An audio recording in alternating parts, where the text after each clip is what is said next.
Washington, here you go.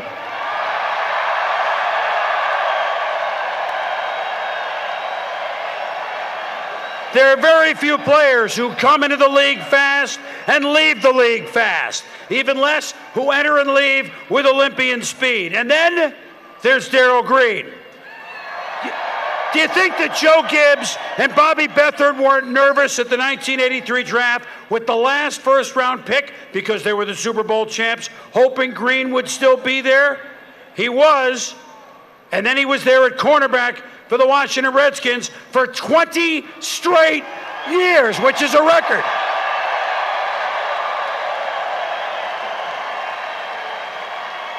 His son Jared, his presenter, got to share a lot of this because Dad played cornerback in the National Football League at 42 years old. Are you kidding me? Ladies and gentlemen, to present Darrell Green for enshrinement into the Pro Football Hall of Fame, please welcome Jared Green.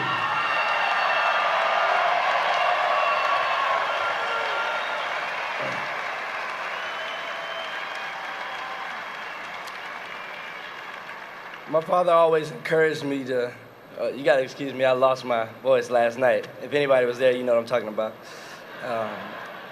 My father always encouraged me to be the best at whatever I do. That's the Green way. But he also humbled me by saying, you're never there. Well, today, Dad, you're there. But, hold on. Don't get comfortable. See, because when you played, you were about $173. And that jacket that they gave you last night, you better fit it next year. On top of that, you guys might not know, but my father is the next poster child for the 40 and Up Club. They need someone too. So if anyone wants to talk business, come to me, because I got a patent last month. So, yeah. The most common question I've heard this week about my dad would probably be, who would have thought? But in this case, it depends on who's asking the question. See, when I went to the Super Bowl in Arizona with my family, I knew what was going to pass. Because my father's been a Hall of Famer for years now.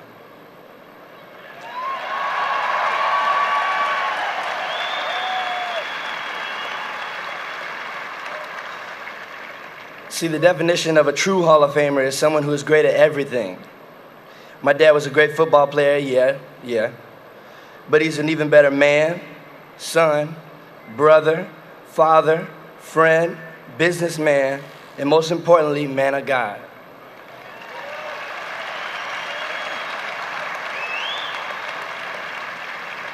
If you're out there thinking to yourself, how did he do it? Know one thing. It was all the Lord Jesus Christ. And there's no cliche about that. Before I get on with this, I want to acknowledge my family, who I represent to the fullest up here, who also make up about 95% of the crowd.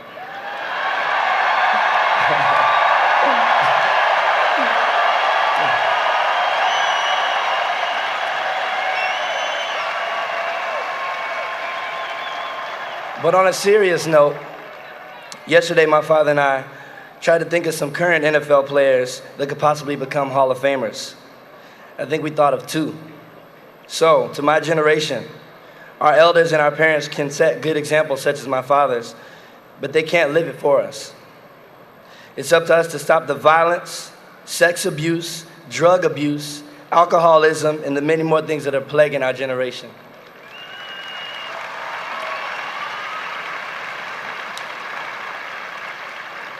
And in the same way my father was great, let's live lives that our kids will be willing to come up on stage one day and honor.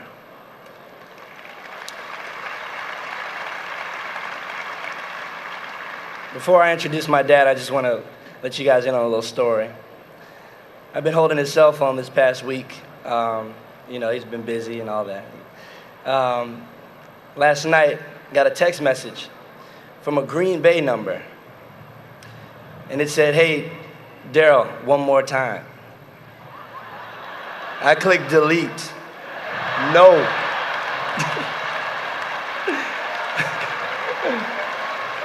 Now, everyone, I'd like to present to you the greatest man to ever do it, my best friend, Darrell Green.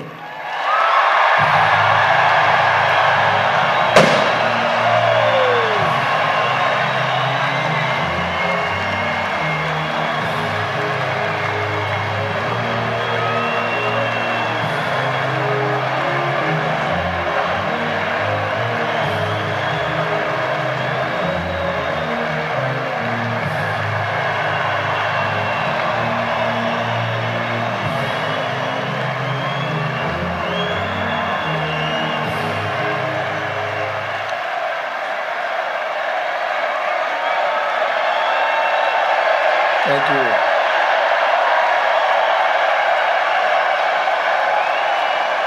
Thank you. Thank you.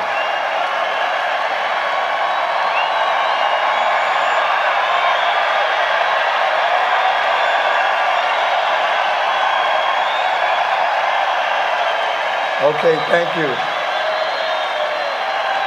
Thank you, thank you, thank you.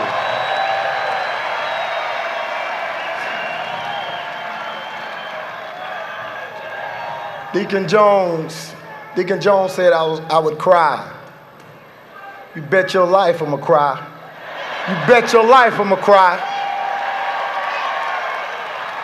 You bet your life I will. That's my boy. That's my boy right there. It ain't this and that. It's that. Thank God. What a great day. What a great day. I want to thank the committee, the selection committee, that the ones who put me up here. Some men and women that watched my career over those 20 seasons and said, he should be here. And he should be here now. Thank you, guys and ladies. The Pro Football Hall of Fame. This city, this organization, thank you for hosting me and my family and friends.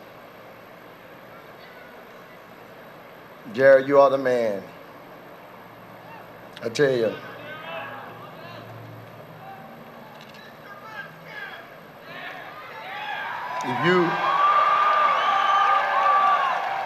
I haven't seen like everybody, but I've seen a lot in the world and material and so forth. But I got a clear vantage point, crystal clear vantage point of what things are really important. It's Jesus Christ, it's people, it's family, it's your sons and daughters, your brothers and sisters. That's what makes me excited today. There's a lot of people who have traveled this with me. It's been a long time. The most special of them all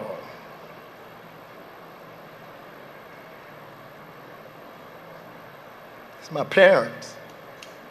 Both of my parents are deceased.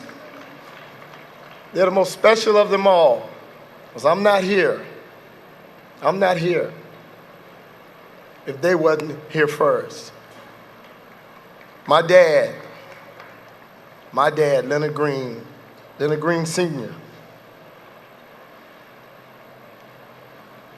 Everybody said, "You too little, you can't do it." He said, "Boy, you can run that ball."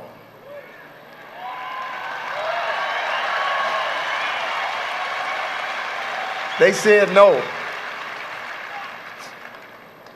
He said go.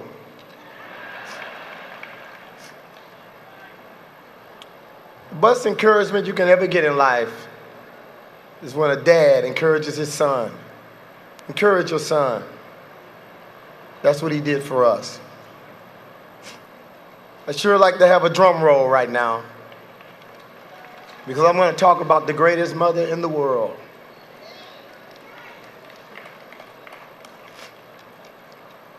Am I gonna cry? You gotta be kidding me. You don't know my mom and daddy. Gloria Green, baby. Gloria Green.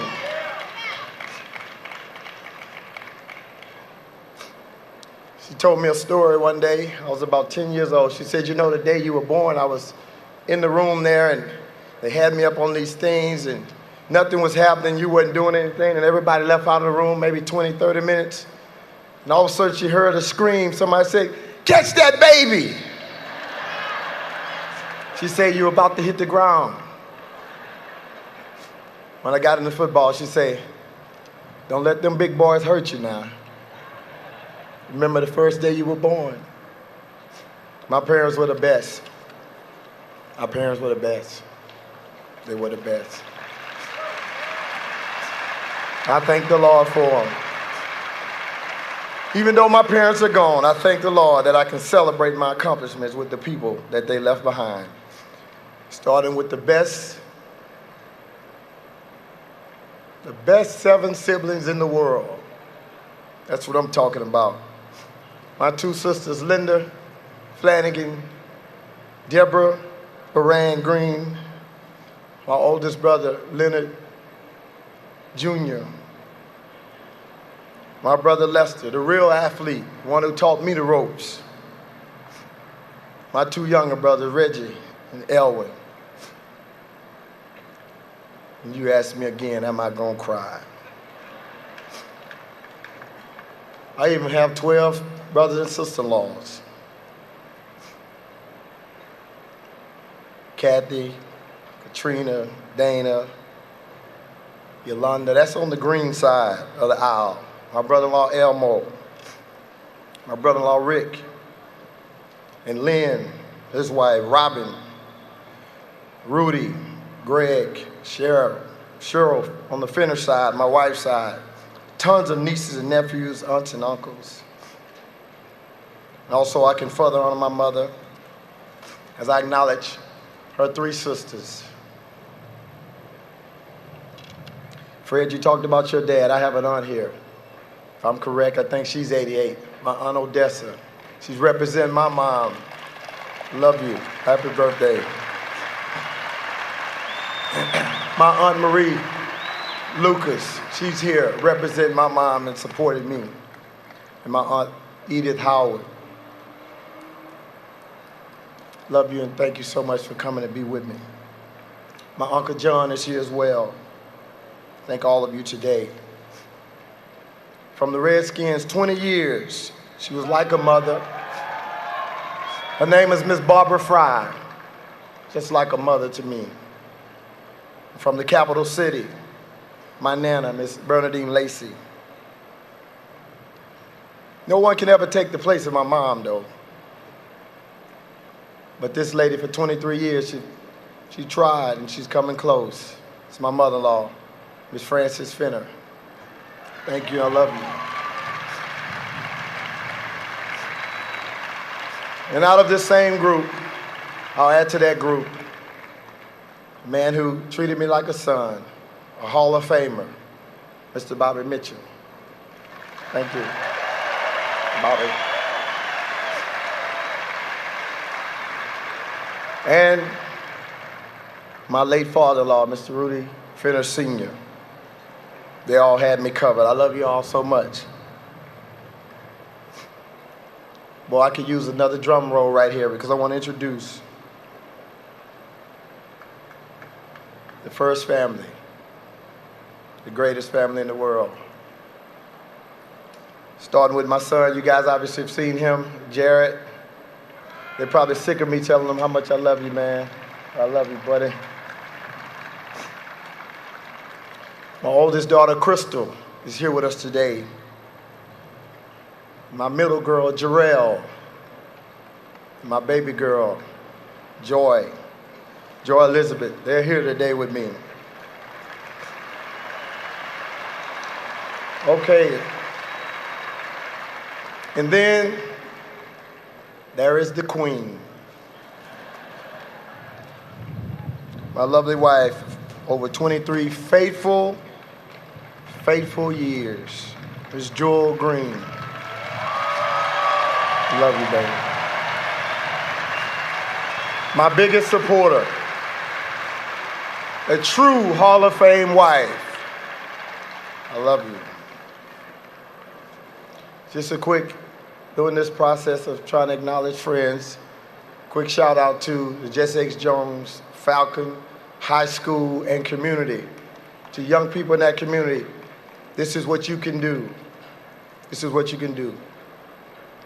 To my college football alma mater, Texas A&I, the Javelinas of Kingsville, Texas, my teammates.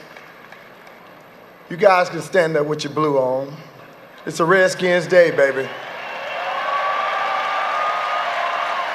The people of Kingsville, Texas. And also to my friends down at St. Paul's College, where I finished up my academic degree. Thank you.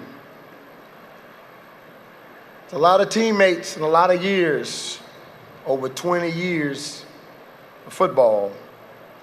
I have a few guys here. I like to try to acknowledge a few. Can't do them all, but I had 3 roommates in those 20 years, and I didn't like any of them. But my friend Vernon B.D. Dean was one. Scott Shout Rock Turner, and my man, a brother from another mother, Tim, I won't call him Big Cuz anymore because he's a Pastor Johnson at Orlando World Outreach Center. So you guys are good teammates and good roommates. There are other guys here, my buddy Johnny Thomas, Martin Mayhew, who's not here with us today, but Ken Coffey, Curtis Jordan, Ricky Sanders, Gary Clark, Virgil Say, Rick Doc Walker, Mark Mosley, Jim Lachey, Ray Brown, Charles Mann, Ken Harvey, Kennard Lane, and a very special recognition for the late, just this year, Kevin Mitchell and Sean Taylor, 2 young men. That's right.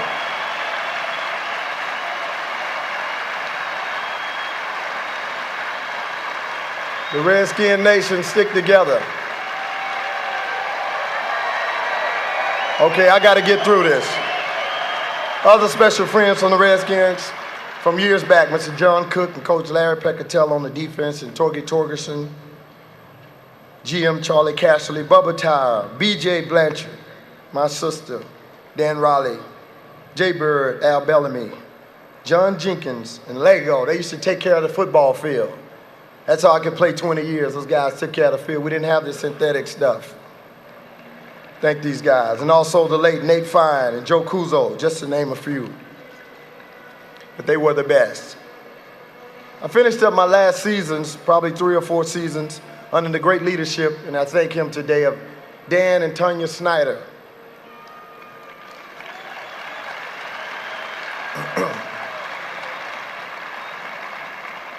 And any of you all, as they used to say in my church, if you know prayer, pray for Tanya Snyder. She's been under the weather, if you would. Just pray for her. She's a dear friend. Arlette Snyder, Dan's mom, and Michelle. My good buddy, the late Jerry Snyder, I consider my personal friend. Dwight Shaw and the rest of the management team who've supported us for so many years as well. Thank you so much for being here with me. To the most football knowledgeable, faithful, most caring folks in the world, the Redskins faithful, our fans. We share this day with all of you, here and all over the world, back home and everywhere else. God bless you.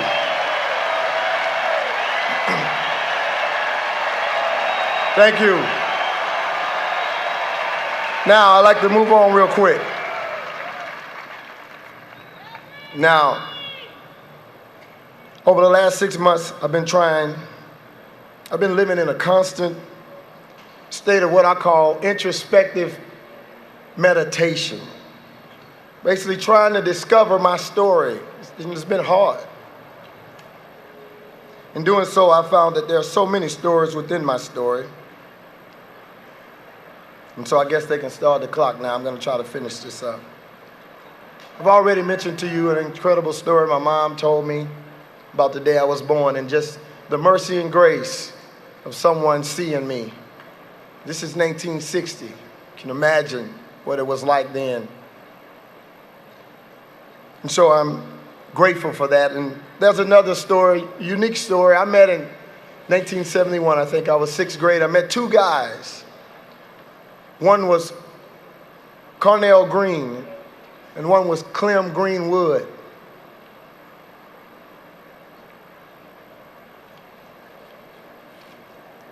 These guys, over time, became my closest friends throughout my entire childhood, my school-age years. We went over to Attucks Junior High School in the 7th grade. We decided, Clem and I, we were going to play football. Well, we decided we would go and play for Bastion Elementary School, the school we just graduated from. We decided we would make the mile run home each day because it would be better for us to play with kids more our size as opposed to kids our age. And so we did it. Coach Jefferson and Coach Smith, they welcomed us and gave us an incredible opportunity. After we finished up that season, we were 8th graders, and those Attucks had 8th grade football. Clem and I decided, you know what, we probably ought to just skip it. We're not going to play anymore. And so we went on through life, and in 11th grade, I went over to Jones High School. And I met Coach John Smith and Coach Bear, Coach Rogers, Roland Rogers. In 11th grade, Clem didn't come, and I said, Coach, I'd like to play football. And he looked at me, obviously about 5 foot nothing and 100 and no pounds. But they put me on the junior varsity, and I played. I did well. And the next year, Coach James Bo Humphrey, he's here with us today. He invited me to play and start at the cornerback position.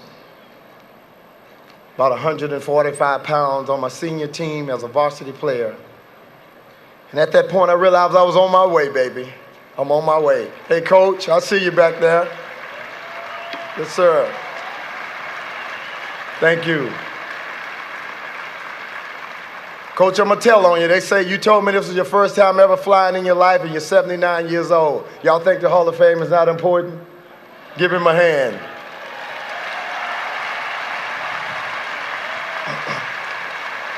But I was on my way at that time.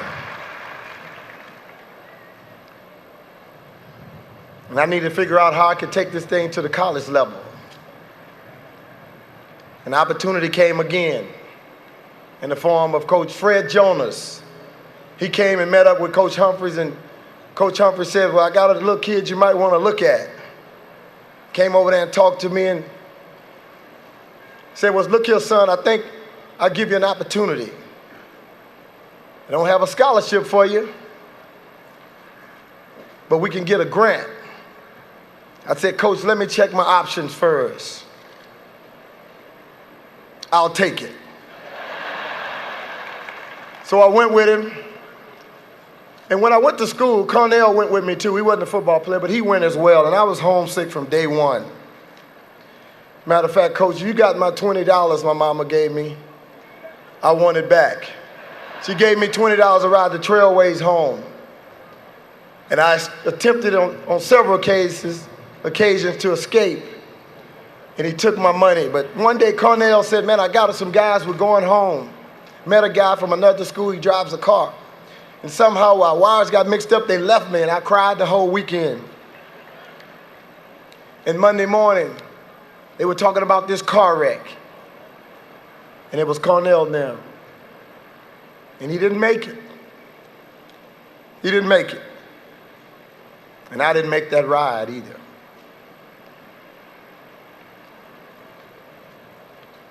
I went home after that last game, Coach, remember? I went home.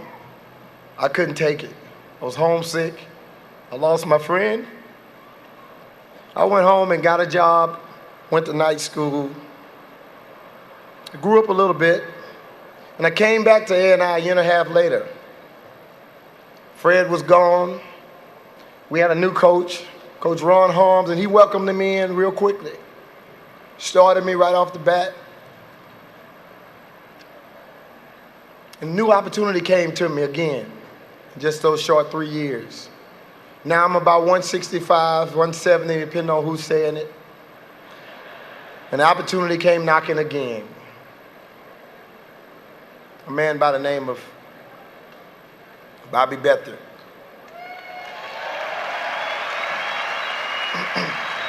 So they drafted me. Put me in the draft, and I'm going to the Redskins. And 2 weeks before I get ready to go, I'm at home. I'm pulling up on a Sunday morning to my mom's house after church, and this young girl from the community runs up to my car, and she's screaming and she's hollering, and she said, Clem took his own life.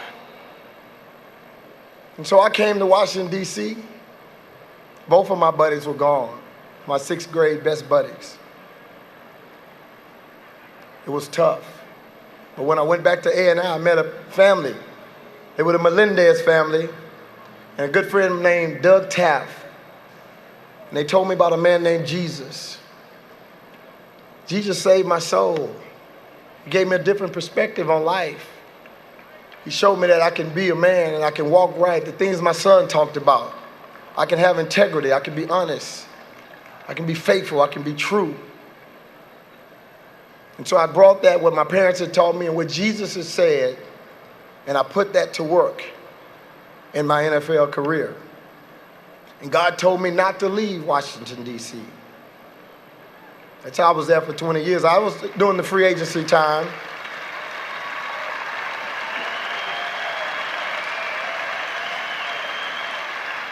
Yes, I was a part of that. I was a part of the free agency. But God had a plan for me. I stayed the course. But not only did I stay the course on the field, I stayed the course faithfully to this woman for almost 24 years. Faithfully to my community. Faithfully to my pastor, Pastor Brett Fuller, in the Grace Covenant Church in Chantilly, Virginia. Faithful to my community through my centers and other works. Faithful to the people. And so, I stand here today and I'll say to you something that is somewhat unique, but before I do, I want to just say as well as I acknowledge Bobby Beathard turned me over to Joe Gibbs.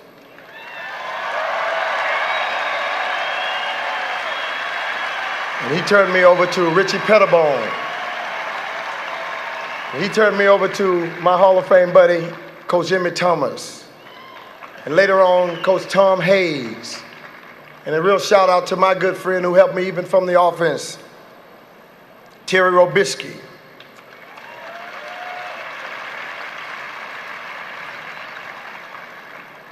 And I continue to move forward, continue to stand strong. But these are the men and women, the people who've given me the opportunities to stand up here. They've given me the support to stand up here. And so as I prepare to close, folks, there's 2 things that I know.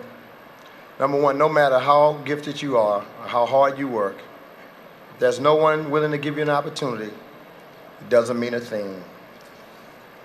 Secondly,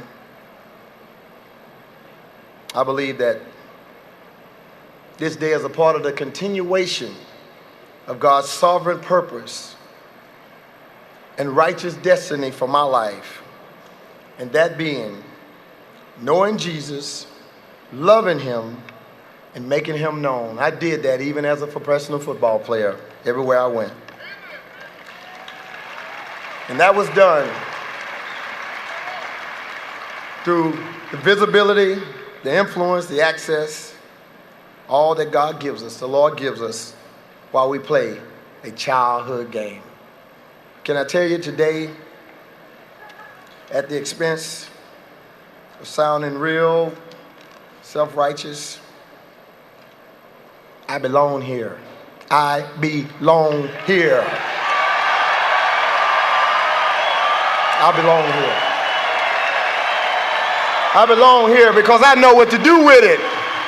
I know what to do with God's fame, with God's dollars, with God's visibility, God's influence in relationships. I know what to do with it.